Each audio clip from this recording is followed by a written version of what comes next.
একজন পুরুষের জীবনের দায়িত্বর ভার কখনো হালকা হয় না। সকাল থেকে রাত পর্যন্ত পরিশ্রম, পরিবারের সুখের জন্য নিজের স্বপ্নগুলিকে বিসর্জন দেওয়া, এই সবে তার দৈনন্দিন যেন বাস্তবতা হয়ে গেছে। পুরুষ তখনই কান্না করে যখন নিজের জীবনকে বাজি রেখে পরিবারের জন্য কঠোর পরিশ্রম করে যায়, অথচ তাকে বোঝার মতো কেউ থাকে না।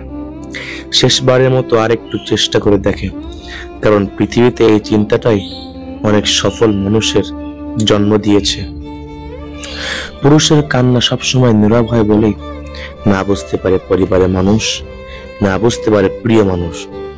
সমাজের চোখে পুরুষের আবেগের কোনো মূল্য নেই, কারণ তাদেরকে শেখানো হয়েছে পুরুষের চোখে জল মানায় না।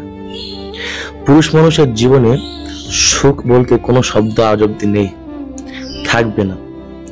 একটা পুরুষ তার পুরো জীবন তার পরিবারের জন্য উৎসর্গ করে।